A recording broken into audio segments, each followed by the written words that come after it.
Hey, good morning on March 1st, Saturday.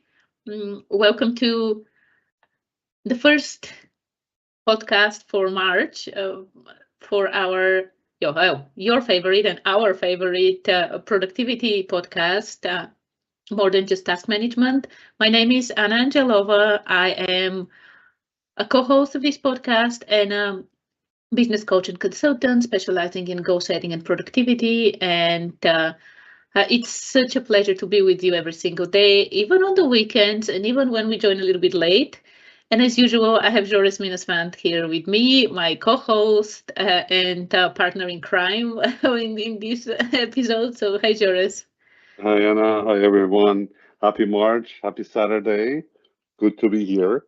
Although it's snowing again here, but yeah, I hope it won't last that long. But it's okay. It's a March snow, so it won't be as deep as January, February. So yeah, so this week we're doing today we're doing a weekly recap. So we're just going to all go more of a free flow, go over what we talked about during the week, and just remind everyone. So tomorrow, when you're doing your weekly planning, you'll know if you can incorporate some of the aspects of what we talked about. You can start tracking and seeing results next week. Yeah, and this is something that we find it helpful to have this conversation and start with. Well, I kind of start the week on Sundays, right? On Sundays, we start the week with introducing the topic, and then Saturdays having this recap. And this week was all about high performance. It was all about mm, how you personally perform better and also how you can help your team a little bit better. And one of the things, again, like when it comes to goal setting and achievement, right? When you think about it, um, it's one thing. So planning is one thing, right? Breaking our goals down, knowing what to do this week and all these kind of things. It's one piece of the puzzle. But then another Mm. part is what we actually do when the time comes for us to sit down and pick up the phone and call the prospect or write that content for that we want to write, create the videos, right? Like, so how we perform in the moment is another key part of productivity, of goal achievement, of success, Mm. like whether it's business or life. So this week we focused on this, and we talked a lot about focus. We talked a lot about focus itself, Mhm. right? How do you uh, stay focused? How do you really get in the moment to do the work that you need to do? Because even if you have the best plan, right? Even if you have the best ever plan, business plan, marketing strategy, whatever it is, sales strategy, unless you sit down and do the work, do not see the results. So I'm curious, actually, Joris, what are some things that stood out for you from our conversations this week when it comes to being able to sit down and do the work, like training our brains to do the work we need to do? Yeah, we talked about this. We Focus is not just willpower. It's a skill you can actually develop over time. And the three things we talked about how to develop these skills, focus skills. One of them was a 90-minute focus rule. Work in 90-minute deep focus sessions. Uh, Remember, we talked about your top 20% tasks. Execute those top 20 tasks within these 90-minute focus sessions, and you get the best result. The other one was to eliminate distractions, the squirrels that run around all the time, right? When you walk the dog, the phone calls and the icon for the email that pops up, and your phone that dings, and then set a pre-work ritual, a small routine that you start pre-work that gets your triggers your brain into knowing that you're entering a 90-minute focus session, and that will help it to understand, to start to stop distractions and really focus. And one of the things, like when it comes to those two things, right, the 90-minute deep focus session, it's really interesting. I don't remember where I've heard this, but it's interesting that if you do 90 minutes of really focused work, you end up in one session, you end up working more than like the CEOs of like the biggest corporations. Like I think they do real work like 30 minutes a week or something like this. So it was incredible. I couldn't believe it when I saw this. And I know we mentioned working with your energy, right? How naturally in the morning, like our energy goes up, and like finding your own energy cycles, how much focus you have during like the morning hours versus the afternoon. And we all know that afternoon slump, right? Like where we go into like, okay, time for coffee or a break, or like our brain doesn't operate after the lunch, like around 2-3 o'clock. And one of the best things that really works, especially as a business owner, right? And especially when you have a team, one of the best things is doing that 90-minute deep focus session in the morning before the day starts, like before 9 a.m. If you can do this before 9 a.m., before things start, you will achieve so much in a week. You wouldn't believe it. And it's, yes, find out what works for you. You might be able to do this after hours, like in the evening, if you feel like this is your time. And that's why we talked, Joris, we talked about it, that it's about finding your success formula, what works for you, like monitoring your own energy, because it might be in the afternoon, a lot of not afternoon, but more towards the evening, right? After the day is over, everyone goes to bed. Like you might actually be able to be so really concentrated and focused in the afternoon, in the evening. And this is what I mentioned when I was in high school. I used to do my math homework in the evening, like 11 p.m. Oh, was I good at doing my math homework at 10, 11 p.m.? And I was so good, like everything was working so well. Nowadays, I go to bed before 11 p.m., so I don't stay to do these kind of things, but find what works for you. And definitely for these 90-minute focus sessions, one thing is that from people we know, we work with, and from ourselves as well, the best times is to do this outside of working hours, actually.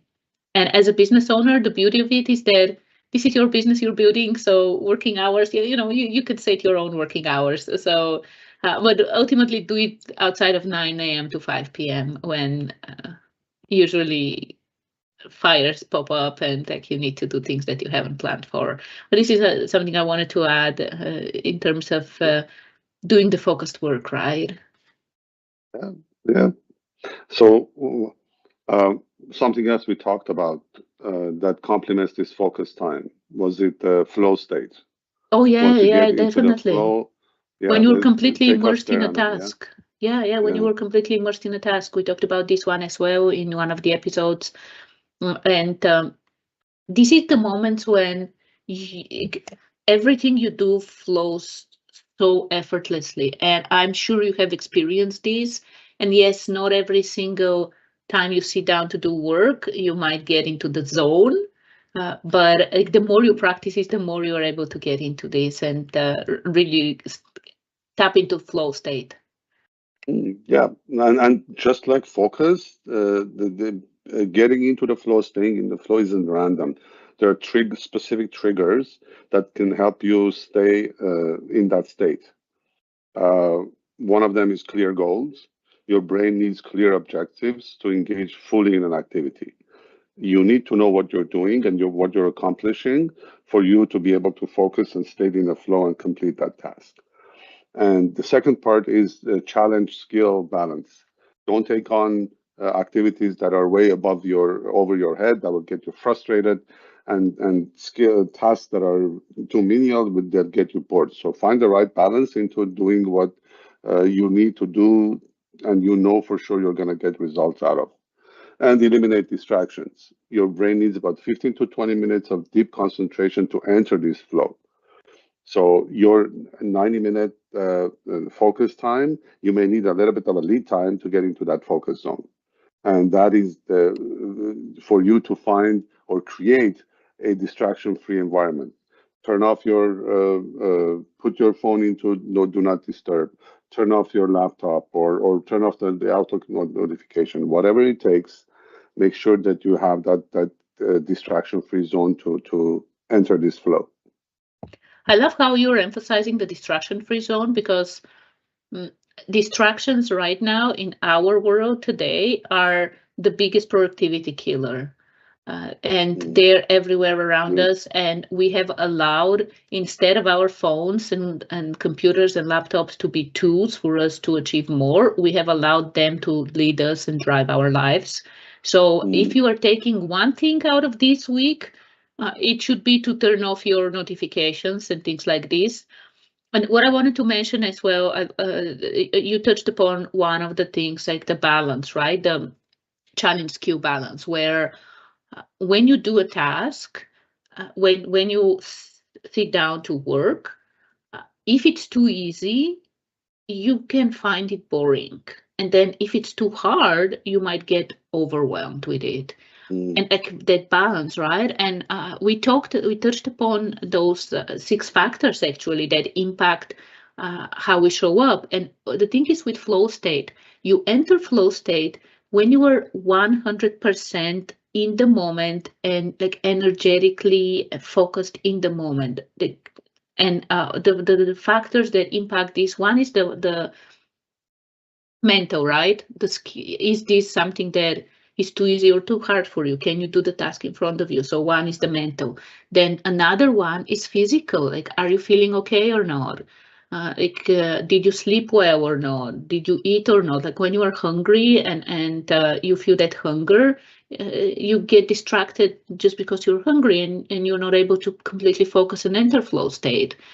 Then another one is the social impact. Like, if you prefer to work with a team, if you prefer to work with other people, specifically for whatever you're doing right now, like if you prefer to do the marketing creation with other people, right? When you're working on a post, on a picture, or even a video, and if you end up doing it yourself, you probably will not be able to enter flow state. And then the other one was spiritual, right? How aligned are you with the purpose and the values you have? And then environmental, like, is your environment good enough? Is it too cold or too light, or not light enough, not bright enough? Things like this. And so which ones did I mention? Physical, so mental, physical, social, environmental, emotional as well. Yeah. Do we know how to handle the situation? Do you know how to respond emotionally? Can you handle this? So these are some things. And if you missed the episodes, go and listen to them or watch them. Like, we dive a little bit deeper in each of the episodes throughout the week. But this is when we talk about focusing, getting in flow, like these are things that connect and play together. Absolutely. Love it. Yeah. And we also talked about training, right? Like, how do you create a mindset? And this is one of the things that I mentioned. Mindset is at the core of everything, right? How we see the world.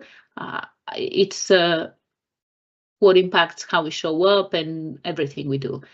And when it comes to high performance, there were specific things we talked about, right? The shifts we need to make to work smarter and stay resilient, consistently work through whatever challenges might come up.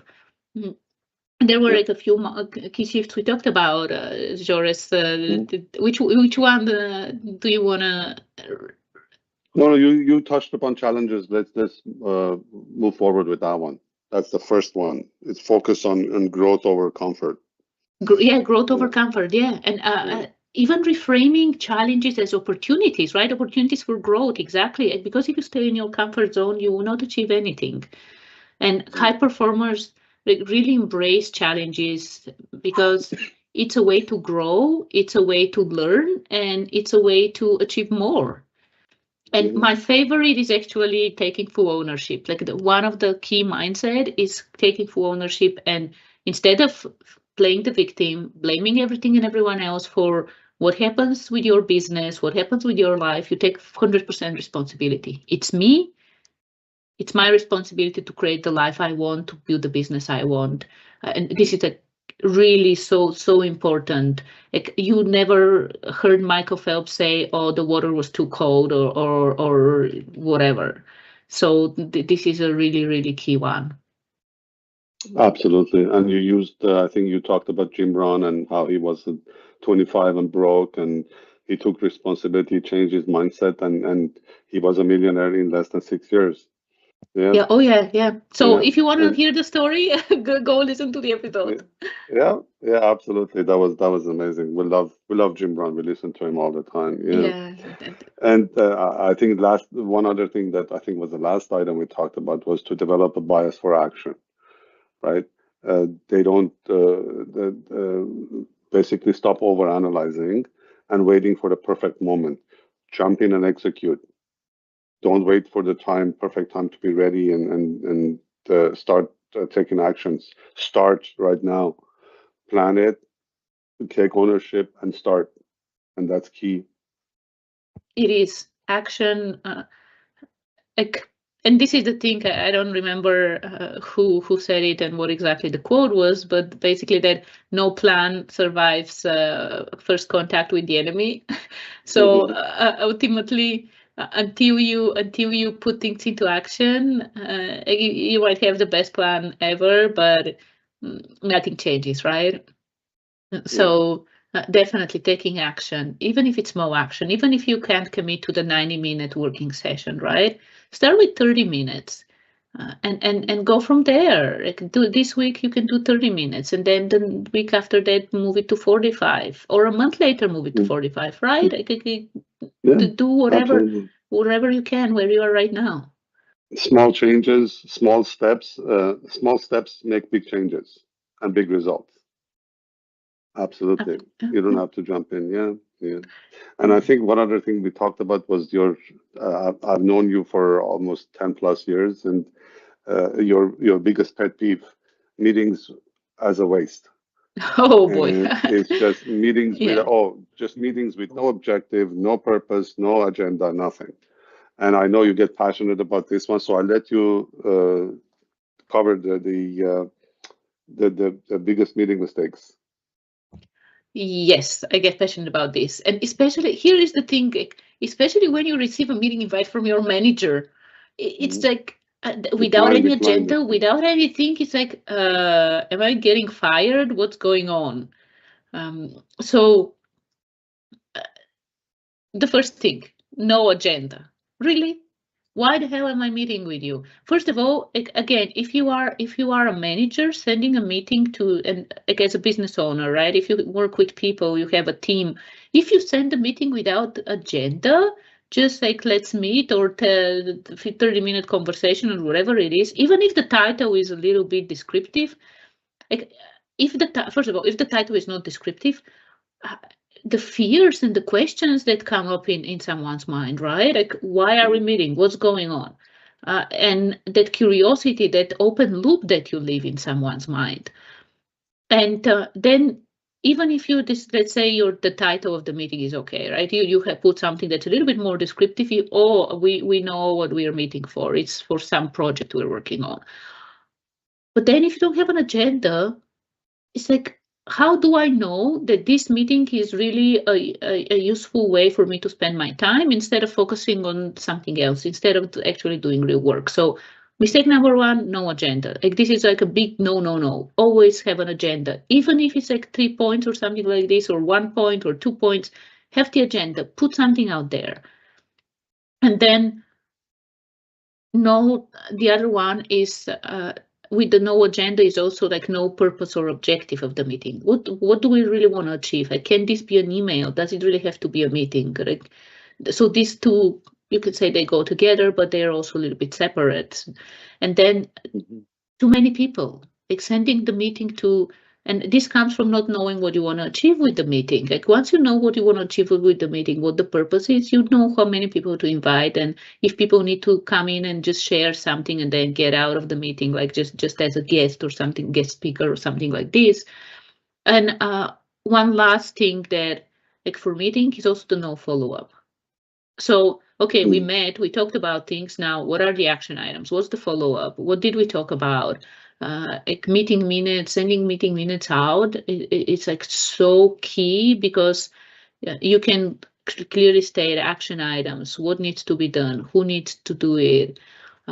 So yeah, I would say these are the biggest ones, and they really turn meetings into waste of time, especially if you don't know like what's the purpose of this meeting. I think we mentioned at that time when we talked during the week, like one of the things is like, okay, if it's a daily stand-up, right, daily status meeting, knowing that it's a daily status meeting means that you can keep it under control. Like you can say, okay, I need to know, are you on track or not? If there is something you need to discuss with another person to get answers and things like this is your status.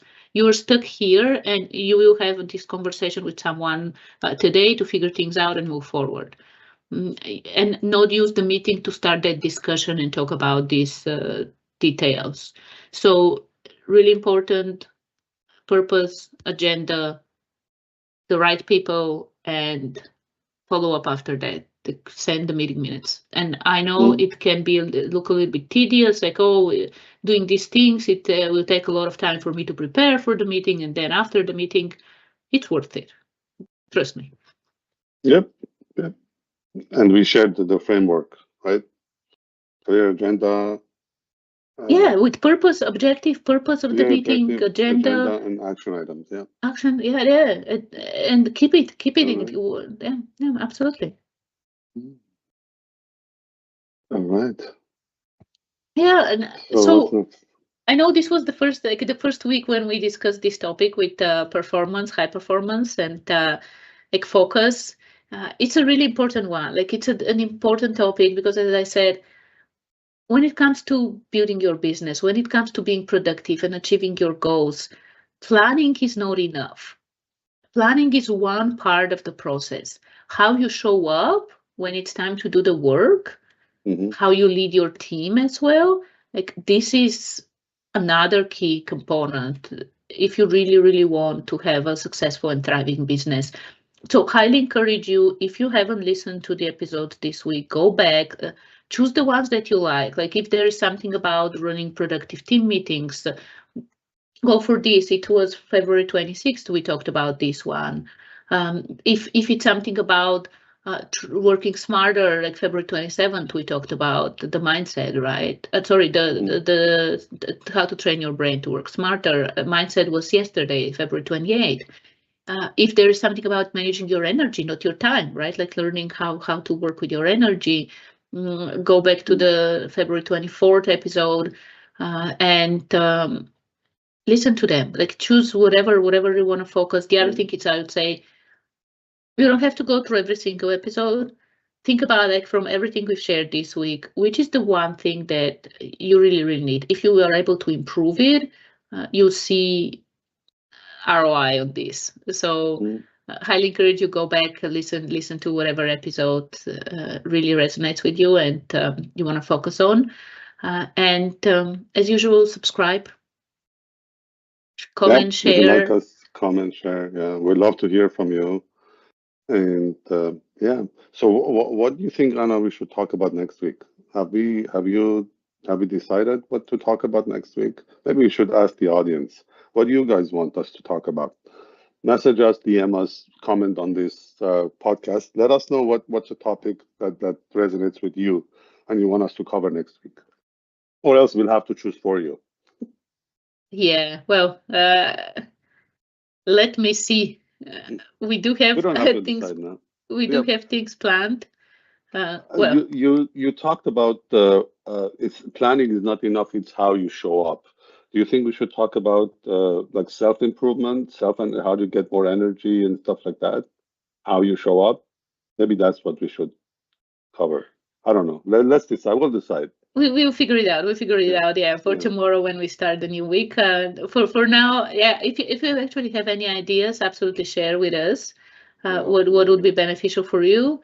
We do have things planned in the pipeline, so topics and episodes. So tune in every morning or whenever works for you. We are live on YouTube I know it's already 10 a.m. Today, but we are live on weekends closer to 8:30ish. We can say 30ish. 7:30. Yeah. The weekday 7:30ish. If you want to catch us live and see our beautiful faces. And then, of course, you can catch us on any of your favorite podcast platforms. So yeah, enjoy the rest of your Saturday, and we are looking forward to joining you for your brunch Sunday morning. Bye, everyone. Have a good one. Bye.